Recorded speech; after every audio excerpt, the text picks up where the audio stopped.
Suzanne takes you down to her place near the river. So here you and I are, we're doing these little things right before us, whatever it happens to be. Each little thing we do every day is like a little blurb of oxygen.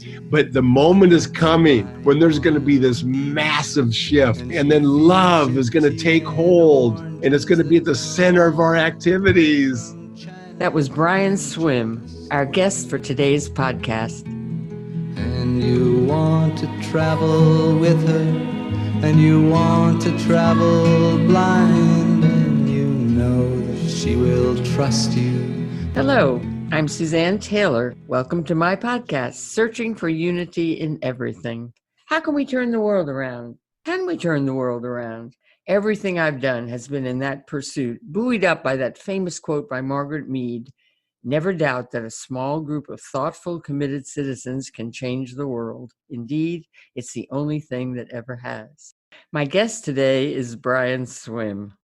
A mathematician by training, Brian Swimme is a professor at the California Institute of Integral Studies in San Francisco, where he teaches evolutionary cosmology to graduate students in the Philosophy, Cosmology, and Consciousness program.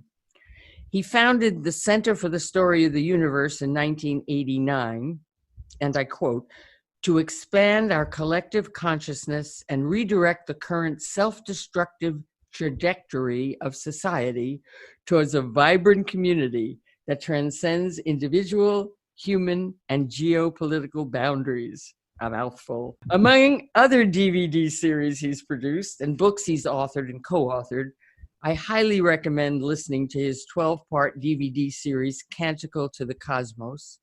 And my favorite book of his, The Universe is a Green Dragon, is my favorite book of anybody's. I'm of the opinion that if everyone read it, we would create the more beautiful world that our hearts know is possible. Do any listeners know anyone who has bought 1,000 copies of any book? That would be me. Since 1989, when I shut myself into my bedroom for 2 days until I finished Green Dragon, a map to understand ourselves, why we're here, what we're supposed to do, and got set on my life path to work with the concept of it. So, hello, Brian. I'm Hello. so glad to be introducing you and your work to anyone who hasn't had the pleasure. So I thought we might start by your telling us what is a mathematical cosmologist? Well, this would be the area of science that is studying the birth of the universe, its development over time. There's a big discussion about whether or not the universe that we can observe empirically, if that's the whole of it or just a part of it. That would be the range of where mathematical cosmologists work. Aha. Well, that brings up all kinds of interesting questions I'm not going to ask you about if it's only part of it, what's at the end, but we're not going there. I mostly want to talk about your book, although we'll talk about you and other things that relate to that. But I'm so gone on this book that I think really would change the world if everybody read it. You come out of it being a different person, and we need to be different people. We need to be people who care about each other as much as we care about ourselves. And the book certainly would send people to that place. It's such an unusual book.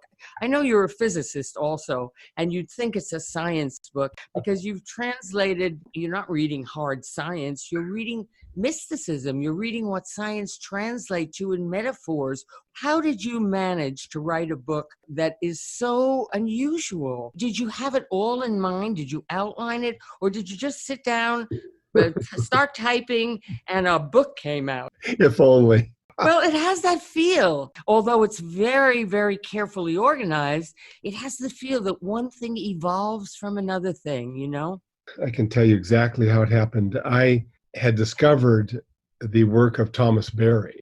Thomas was a cultural historian living in New York City, and I was a nervous assistant professor in Washington State, but he was so fantastic. I just had to find my way to him, and I did. I hauled Denise, my wife, and our two children to New York and basically entered into a conversation that lasted 30 years until he died. The book flowed so easily. It was that I was taking in what Thomas Berry had to say. It was just fantastic.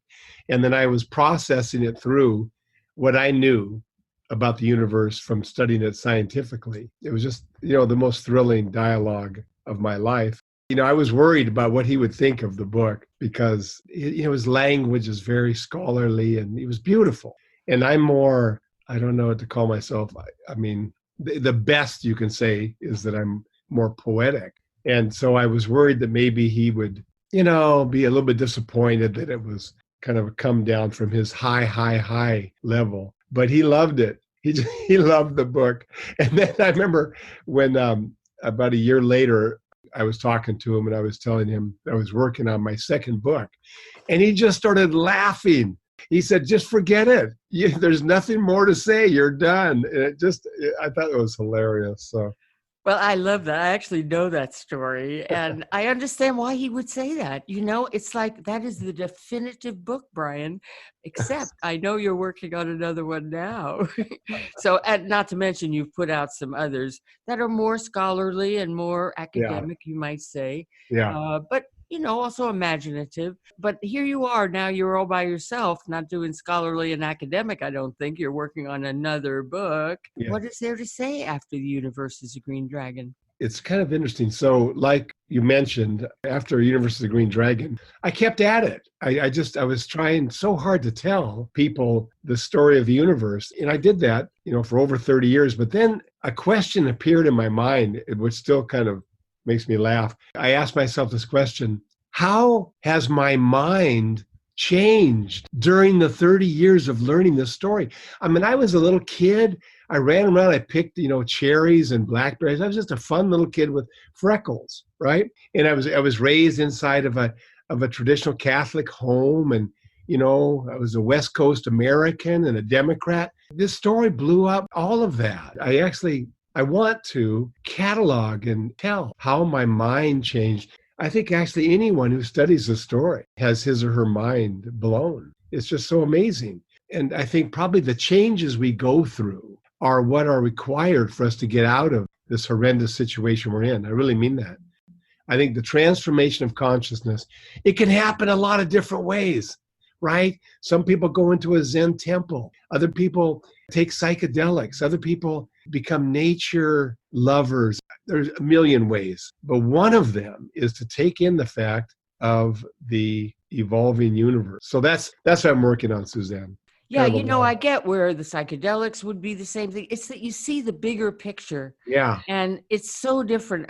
I'm going to read you a little quote from your book. I'll read you back to you. Early on in the book, I think it's in the intro part of the book, you say, we're investigating the way humans will mature into their destiny as the human form of cosmic dynamics.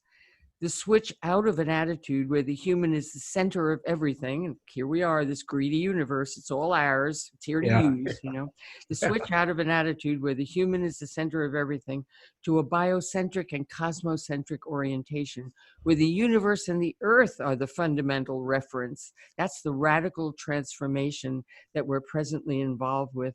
And here's a quote I really resonate to, as everyone would.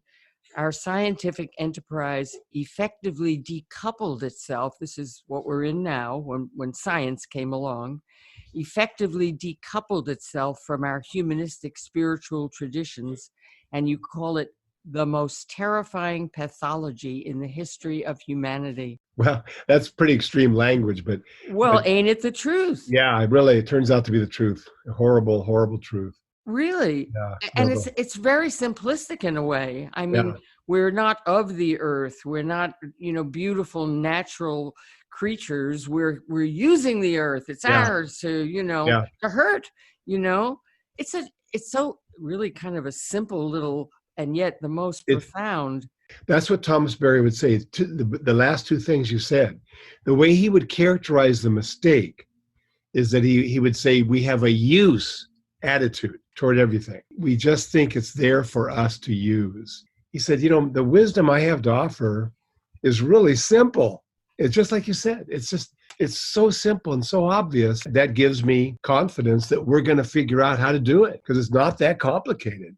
How do you think we're actually doing in the course of discovering or coming into this much more enlightened understanding? Then this Trump thing comes along and you're just shocked at how many people are in the dark. I mean, that's the, most graphic example of people who just don't get this at all. And so how do you perceive, because I know there's plenty of people who do get it. I mean, that whole world of, since the 60s, that's Yeah. the getting of it.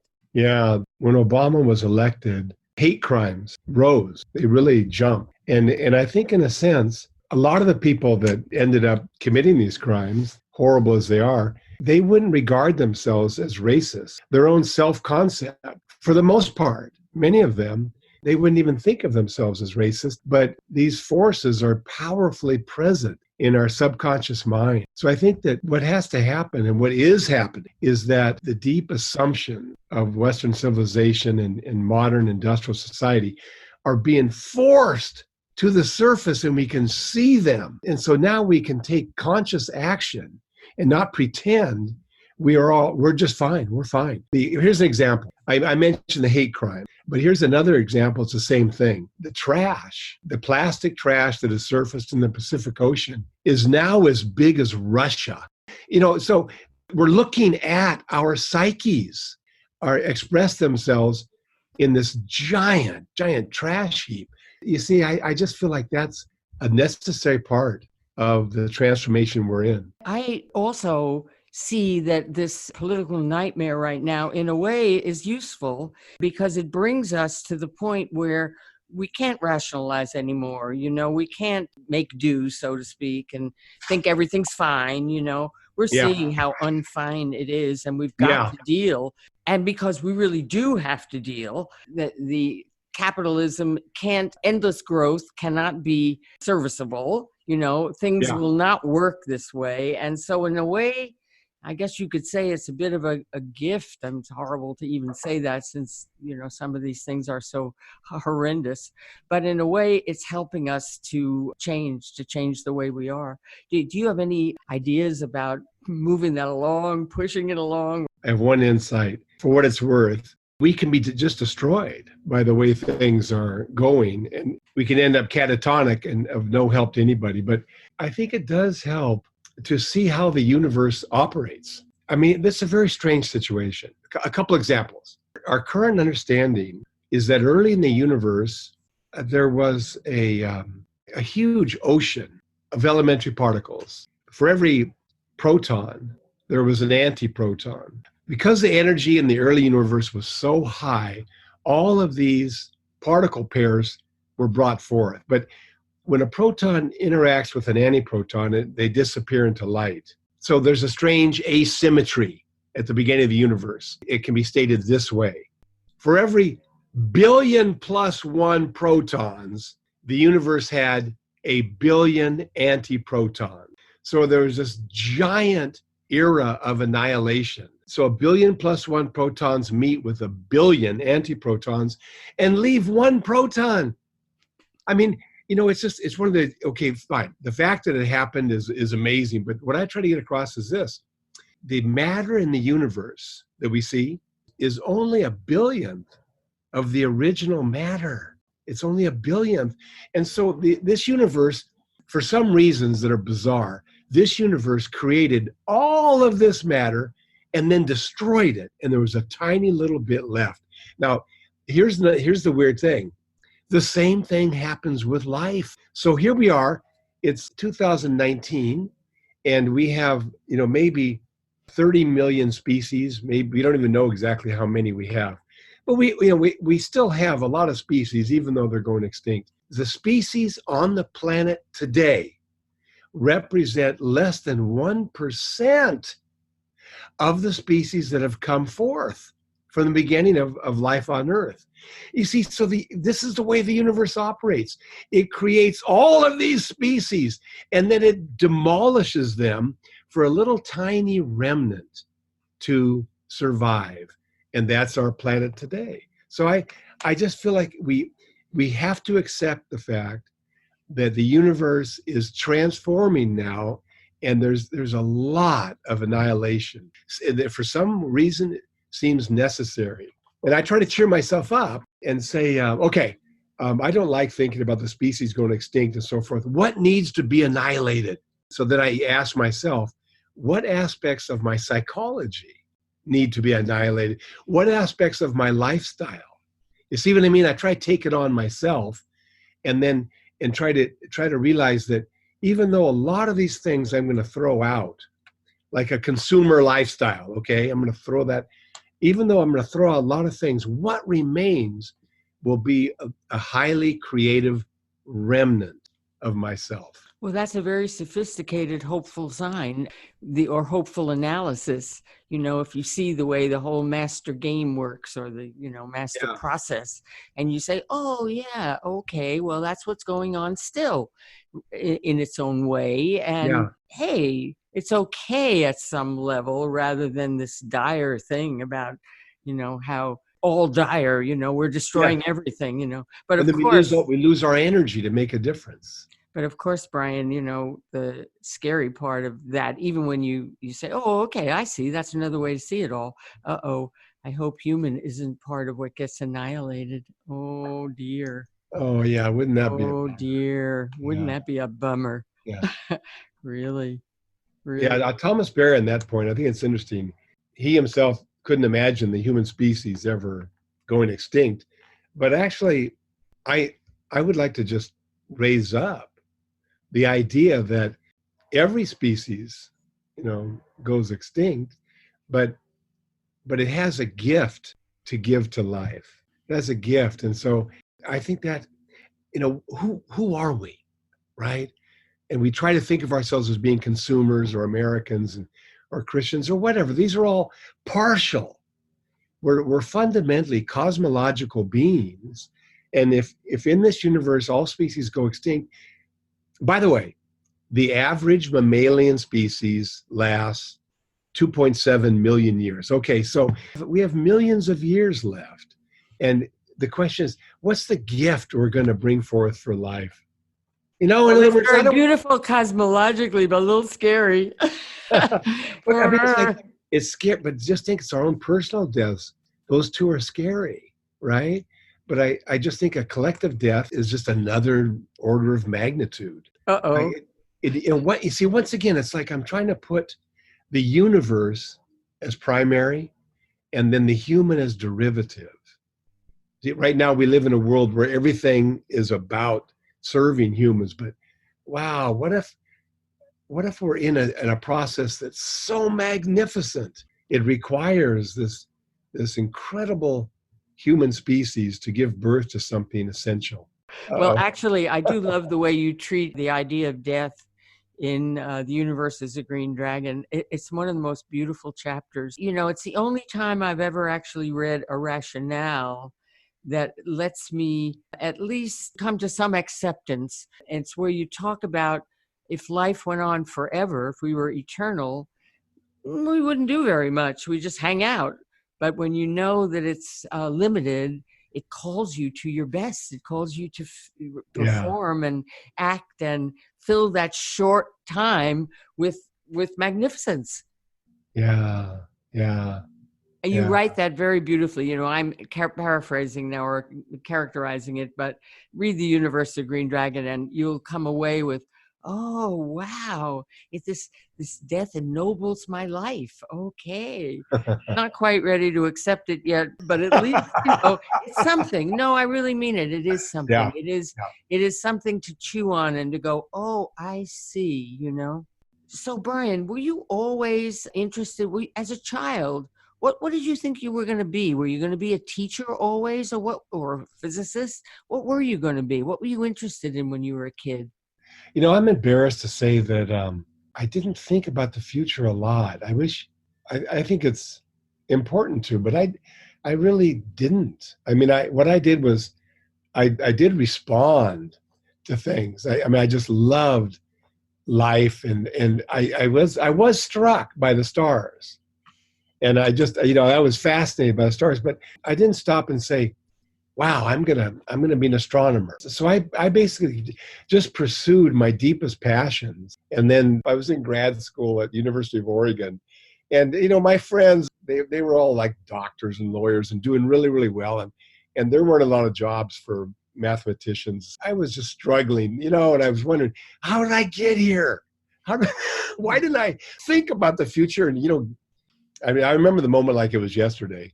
I glanced up and I saw the stars. And I realized that's what got me here, was the beauty of the stars. So I don't take responsibility for what I ended up as. I feel like I was ushered into it. The one thing I didn't introduce you as was the wonderful human that you are. I introduced you by your work. But you're such a rare person, Brian. You just are. The world should be full of more Brians. And more Suzannes. I remember, can I give my statement to the world? No? Sure. Yeah. That's okay. It's on my list here. So sure. Yeah. Because so I thought about it for a while, and because you prepared me and said, I want you to give a statement to the world. What would your statement to the world be? And I thought about it. I tried different things out. And then I asked myself, well, what world am I talking to? And so if I'm talking to the world of listeners right now, I would say, isn't it wonderful to be in the sphere of influence of Suzanne, who, if we imitated her, we would transform the planet into a wonderful place. Now, I'm not saying you're the only one, but it's wonderful to think that if everyone were like you, we would just, we would be in paradise. Oh. I think, in other words, wow, we're close. We're close to the big turnaround moment. Heaven knows I am dedicated to bringing it about, even though it is called megalomaniacal sometimes. No. It doesn't work that way. No. Just do your little incremental. I don't mean that people say that disparagingly. They mean it. Just if you listen to my Jody Evans podcast, Jody talks about, no, you just do what's in front of you. And I agree. I mean, I don't disagree, but I can't help trying to, what could it be that would get everybody, like for instance, if I can make everybody read your book, it would turn the world around. There must be some super intelligence, because what you're doing, what you're speaking of is natural. It's the way things should be. It's the way nature made things to be, and we're so unnatural now. Can't there be something where everybody goes, oh yeah, Let me give you a story that relates to exactly what you're saying. Okay. Let me give you the moral of the story before I even tell it. And that is that I think we have the thing to do right in front of us. And we need a sense of the larger dimension of what we're about. Simultaneously, we need both, right? The story I love, it's one of the greatest in evolutionary biology. The organisms, prokaryotes, they figured out how to get hydrogen from water. So all of the organic compounds need hydrogen. They needed to find it. And it's hard. You got to break a bond. But they figured it out. And so then they started to draw in the hydrogen from the water by breaking apart the molecule. And then they released the oxygen into the atmosphere. So when they started to do this, the percent of oxygen in the atmosphere was less than 1%. And so they kept at it. You can imagine a little tiny prokaryote breaking apart a little molecule, and a little bubble of oxygen is released, right? This went on. And then it got to, and I don't know the exact percentage. The percentage now is 20.9%, all right? Say 21% oxygen. But it crossed a threshold, and that enabled complex animals and minds to come forth. That's what enabled it, Suzanne. So here you and I are. We're doing these little things right before us, whatever it happens to be. Each little thing we do every day is like a little blurb of oxygen. But the moment is coming when there's going to be this massive shift. And then love is going to take hold. And it's going to be at the center of our activities, From your lips, you and I can feel that. We can feel that. But we can't control when it's going to happen. Maybe, 1,000 years. Oh, it's just sweet to be talking to you like this. It just makes you feel better. It does. It makes you feel better to talk about the good that could, and that should. Yeah. I want to just read one little other thing that you're quoted on frequently. It's the greatest discovery of the scientific enterprise. And you say, you take hydrogen gas and you leave it alone, and it turns into rose bushes, giraffes, and humans. Oh, and I want to also read you one other thing from Josie, who you met the last time when you visited with me. And we Yeah, I remember Josie, definitely. yeah. We have a little group. We're reading your book. We meet once every month. And then if we can't, sometimes it gets to be 2 months. And we go around. We pass the book around. We're up to Fire now, which is about 2/3 of the way through. Yeah. Josie's in that group. And here, I want to read you what she said. She said, I want to thank him for being one of the great thought leaders of our time, conflating psychology, cosmology, and consciousness. His ability to envision that conflation is rare and splendid.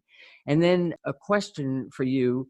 She asked a question, Yeah. and you can answer her question. She says, based on the Universe of Green Dragon and the subset of chapters in that book, how do you relate those ideas to today? Well, maybe we've talked about that. Maybe you have more to say, though.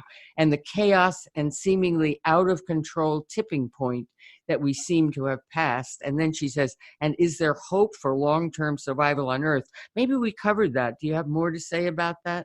That's kind of interesting that Josie, that may be a case of retrocausality. There's some indication, some physicists are convinced that the future actually is acting on us right now.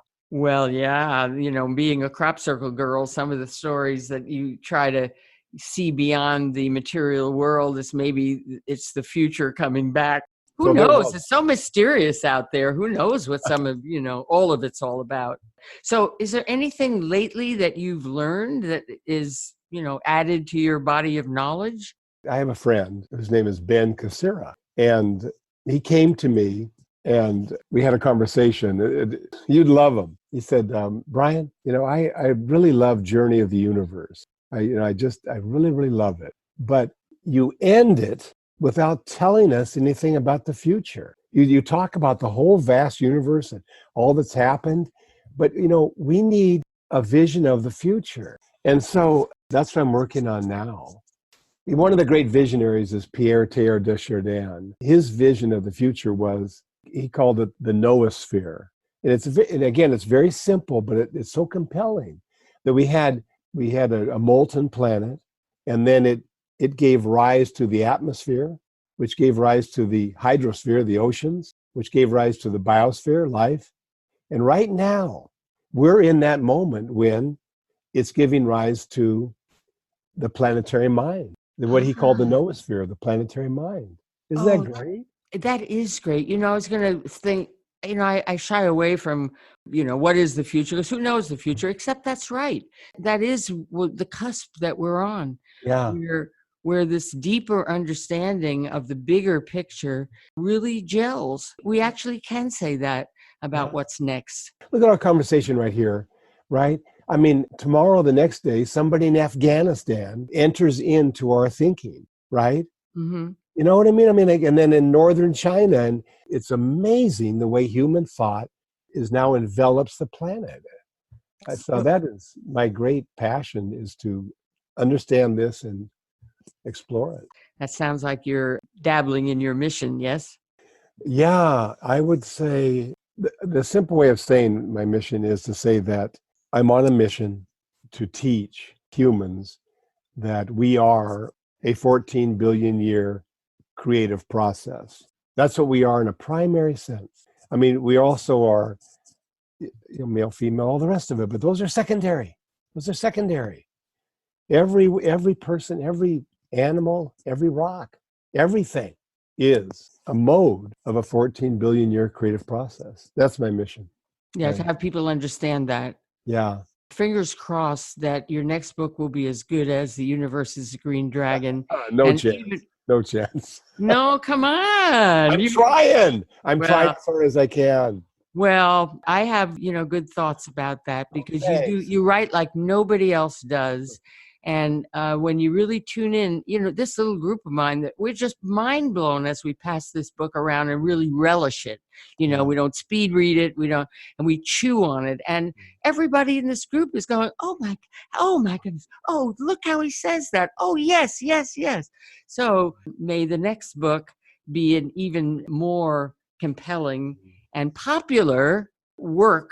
And we really all have that to greatly look forward to. Thank you, Suzanne. That means a lot to me. I really, really appreciate it. Well, I thank you so much, Brian. I hope we've done justice to you. Really, I always feel like, oh my gosh, if I could do justice to Brian, I will have fulfilled my destiny. That's my whole message is right here. That's well done. Thank you. Well, thank you, honey. Now Suzanne takes your hand and she leads you to the river. So, dear listeners, thank you for tuning in to this episode of Searching for Unity in Everything. Do subscribe to our podcast so you don't miss any episodes. And check out suspeaks.org/podcast for notes about this one. To make any comments on it, go to our blog on suspeaks.org, where we made a post about this episode. How did you feel about what you heard? Did you learn anything? Or were you inspired to act in any new way? Or do you perhaps disagree with anything that was said? Also, while you're on our website, do explore and comment on some of the other content. There's a cup of consciousness for everyone. And you want to travel with her, and you want to travel blind, and you know you can trust her, for she's touched your perfect